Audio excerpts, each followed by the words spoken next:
Now, you know that phrase, if it ain't broke, don't fix it. Well, we are possibly going to be guilty of fixing something that isn't broke. But we'll get to that a bit later when we deconstruct the engine.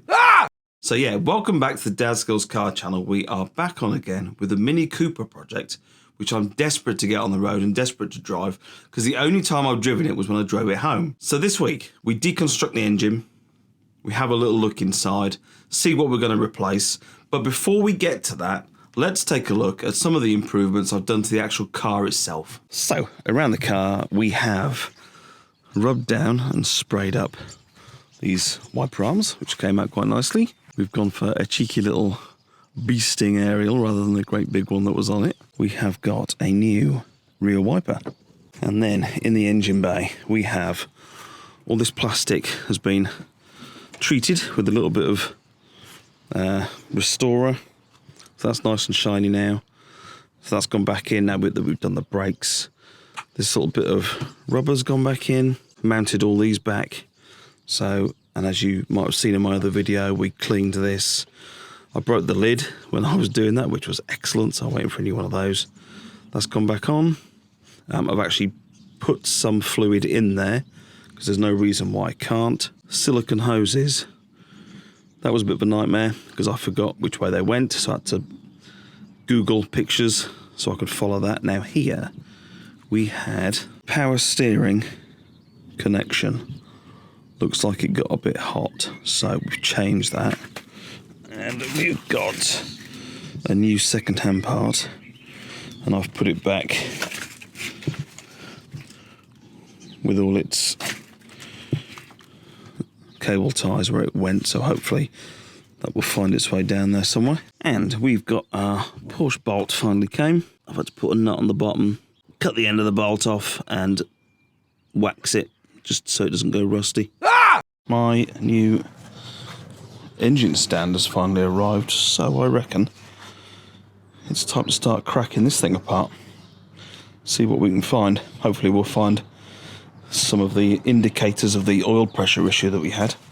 If we can't, that will be a bit alarming, won't it? So, first thing I reckon, get this gearbox off and start peeling some stuff off it. I need to get some better access to bolts down there. We're going to take the thermostat housing off. I'm going to replace this anyway on the thermostat.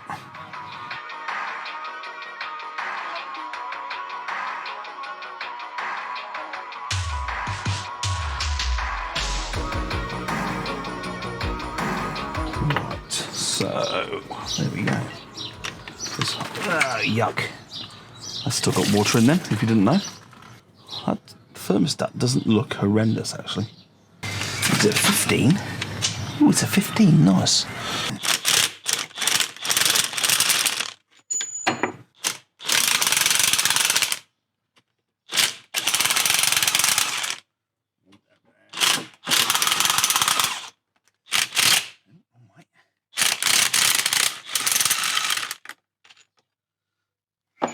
One long one through the starter motor.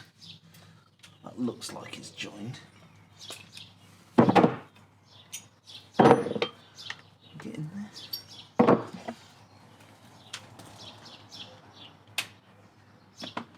No. Right, old school for that one. Nope, that's easy enough.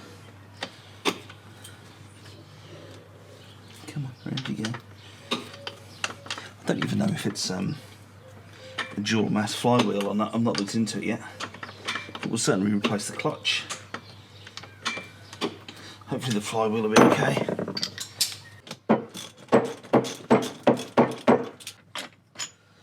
Okay, starter motor off. I forgot to wear gloves again, which is great. Is that it for a gearbox? I think there's one more down there.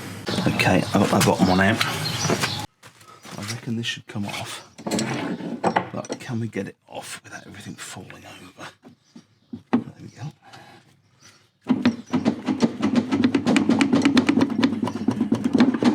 Oh yes. Okay, clutch is ready for a change. Wowzers. Do you remember when I took the oil out of this, and on the end of that that magnetic plug, it was quite metally? I don't know, listen.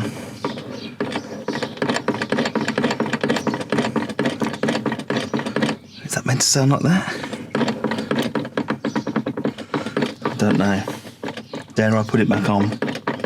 Right, okay, I think I might already be snookered. So these things are like these sort of E fittings. You see that? And these are E8s, but I think that's too big to go on there, so I'm going to have to get some kind of longer fitting for that, because I don't want to break those. Bugger, that is well worn, is that?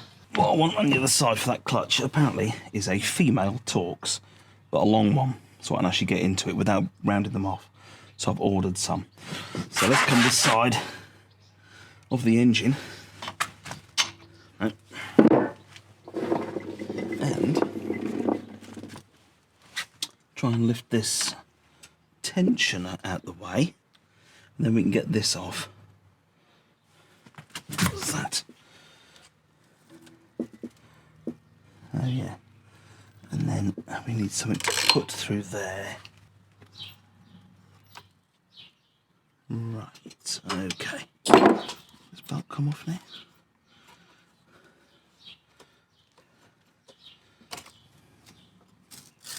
Ooh. Sounds a bit crispy. Yes.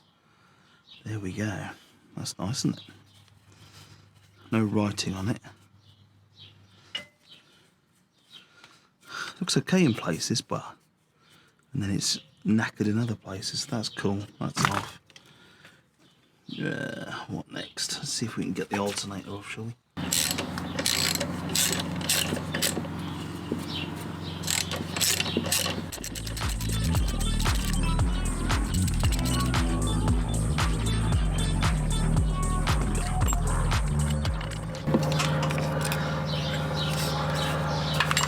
Okay, good. Let's put that somewhere.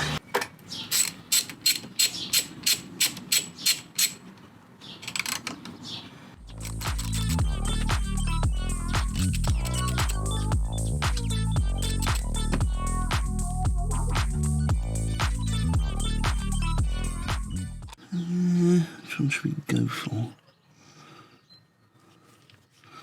Can't we get to them?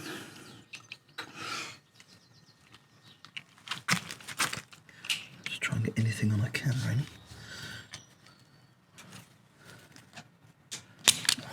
Missed.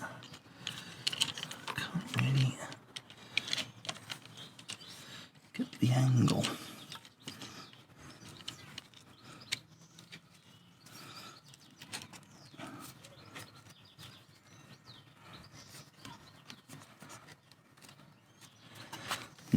That won't come off, I don't think. Like that.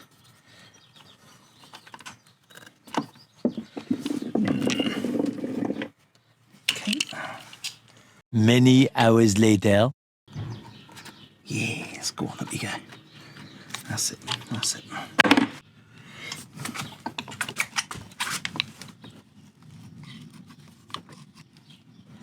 I can feel another replacement part coming on.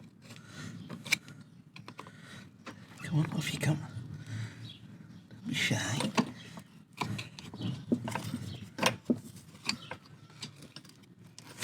Yes. Right, I've taken the whole lot off. Right, tensioner off, I think.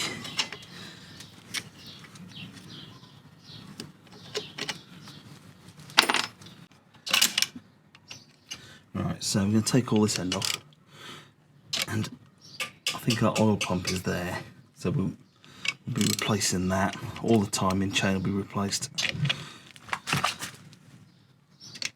Is that it? No, there's another one.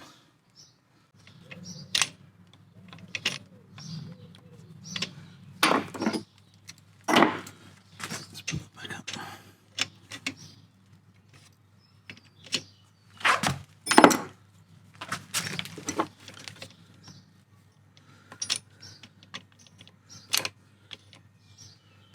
Are you meant to put that in?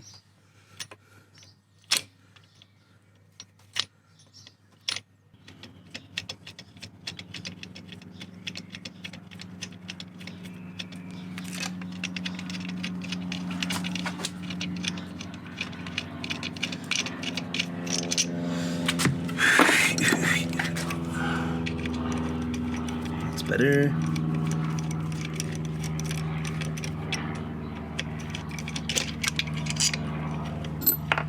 Ah, I see.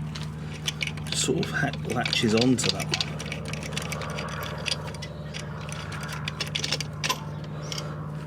Right. Oh. Oh, it doesn't go into it. Ha! That must be for the oil pump then. I see. Cometh the hour, cometh the very expensive Clark female torque sockets. Very nice. Work a treat. We'll slacken these off. Now we should be able to take a look at this clutch. See what it's like. Not that we're going to reuse it, obviously. I've got my eyes on a nice Valio, whatever it's called.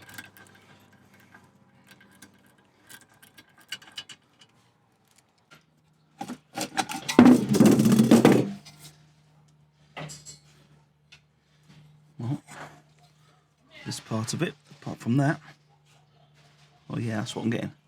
Valio. And this bit. That doesn't look too bad at all, does it?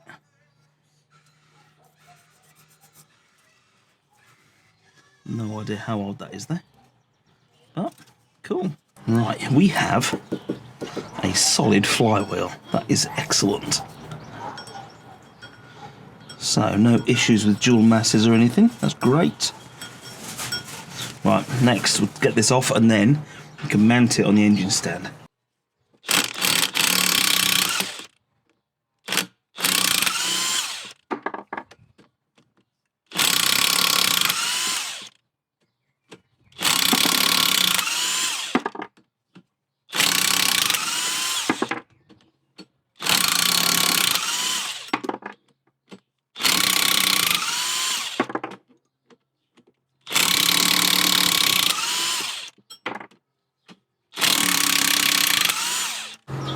Nowhere at all on that. That's as sharp as it is.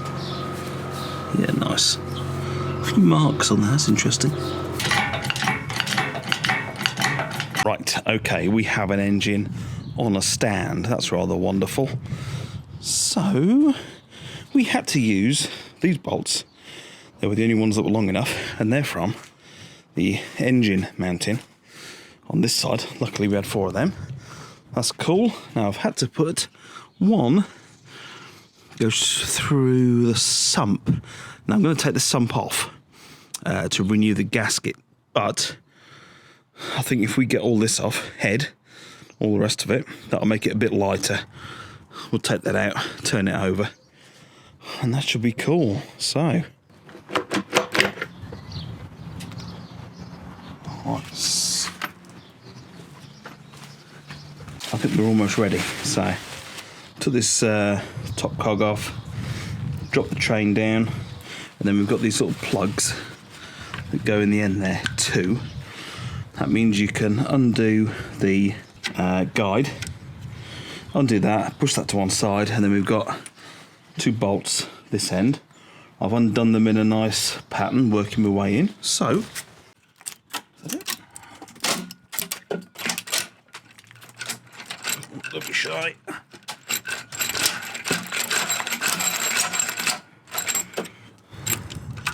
This guide is stopping it.